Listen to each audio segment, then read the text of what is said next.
நமஸ்காரம். 1000 நாமங்கள் 1000 கதைகள் 329வது திருநாமம் ஸ்கந்தாய நமக.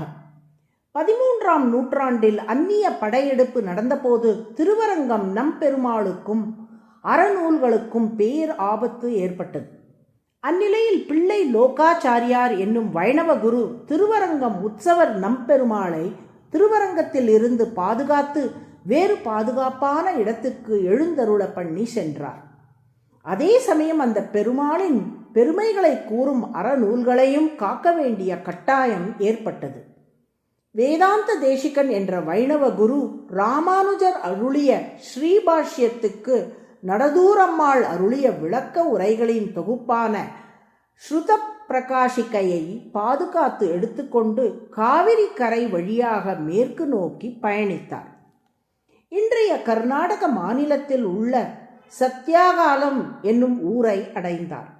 சத்யாகாலத்தில் உள்ள வரதராஜ பெருமாள் மற்றும் பெருந்தேவி தாயாரை வழிபட்டு கொண்டு அங்கேயே சில காலம் தங்கி இருந்தார் தேசிகன்.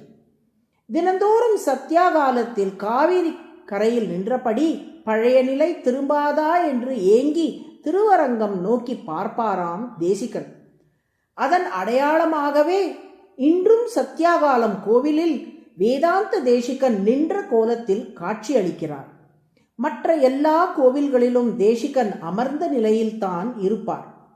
இந்நிலையில் ஒரு நாள் சத்யாகாலம் காவேரி கரையில் உள்ள ஞான அஸ்வத்தம் என்னும் அரச மரத்தடியில் அமர்ந்தார் தேசிகன். திருவரங்கத்தில் உள்ள பீதியெல்லாம் விலகி சுபிக்ஷம் பெருக வேண்டும் என்று அரங்கனை பிரார்த்தித்து அபீதிஸ்தவம் என்ற துதியை இயற்றினார் தேசிகன். அதில் சகைடபதமோரவிஹி மதுபராக ஜஞ்சாமருத் ஹிரண்ய கிரிதாரண ஸ்துருடித கால நேமித்ருமஹ கிமத்ர பகுனா பஜத் பவபயோதி முஷ்டிந்தயஹ த்ரிவிக்ரம பவக்ரமஹ க்ஷிபது மங்ஷு ரங்கத்விஷஹான்னர். கைட்டபன் என்ற அசுரன் உண்டாக்கிய இருளை சூரியனாய் வந்து போக்கினாய். பெரும் காற்றான அயக்ரீவனாக வந்து மது என்ற அசுரனை தூசு போல் பறக்க செய்தாய். ஹிரண்யன் என்னும் மலையை நரசிங்கனாக வந்து இரண்டாக பிளந்தாய். காலநேமி என்ற அசுரனை செடியை கிள்ளி எறிவது போல் வீழ்த்தினாய். இவ்வளவு ஏன்? பிறவி பெருங்கடலையே ஒரே மூச்சில் உறிஞ்சி குடிக்க வல்லவன் நீ. உலகளந்த உத்தமனே, திருவரங்கத்தை பிடித்துள்ள தீய சக்திகளை நீதான் போக்கி அபயம் தந்துள்ள வேண்டும் என்று பிரார்த்தித்தார் தேசிகன். அன்று இரவு தேசிகனுக்கு ஒரு கனவு வந்தது. அதில் ஒருவர் தோன்றி, நான் உங்களுக்கு தொண்டு செய்ய விரும்புகிறேன் என்று சொன்னார். ஆனால் தேசிகன் அக்கனவை பெரிதாக எடுத்துக்கொள்ளவில்லை. மறுநாள் காலை காவிரியில் இருந்து ஓர் ஆமை தேசிகனை துரத்தி கொண்டே வந்தது. தேசிகன் அதை பொருட்படுத்தாமல் வந்துவிட்டார். அடுத்த நாள் இரவு அவரது கனவில் திருமால் தோன்றினார்.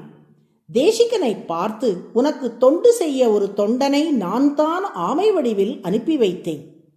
அவனை ஆசனமாக்கி அந்த கூர்மாசனத்தில் மேல் நீ அமர்வாயாக.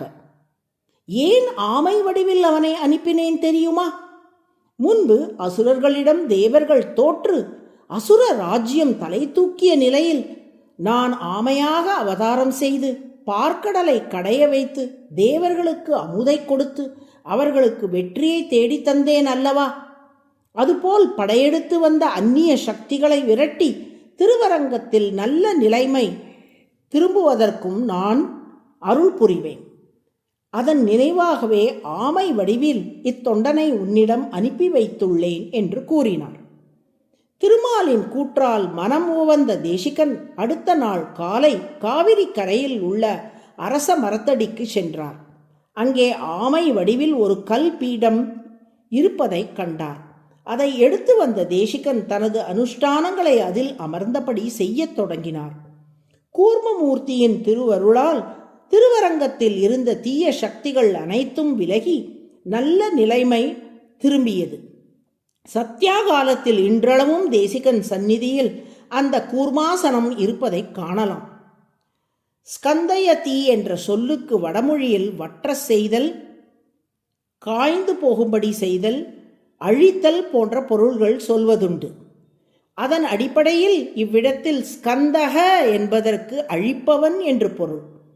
திருவரங்கத்தை தாக்கி துன்புறுத்தி வந்த படைகளை போக்கி அடியார்களுக்கு நன்மை அளித்தாற்போல் அசுர சக்திகளை அழித்து நல்லோர்களுக்கு நன்மை அளிப்பதால் கூர்மமூர்த்தி ஸ்கந்தக என்று அழைக்கப்படுகிறார். அதுவே சகசிரநாமத்தின் 329வது திருநாமம். ஸ்கந்தாய நமக என்று தினமும் சொல்லி வரும் அன்பர்களுக்கு வாழ்வில் ஏற்படும் எல்லா தடங்கல்களும் அழியும்படி கூர்மமூர்த்தி அருள் புரிவார். நாராயண நாராயண.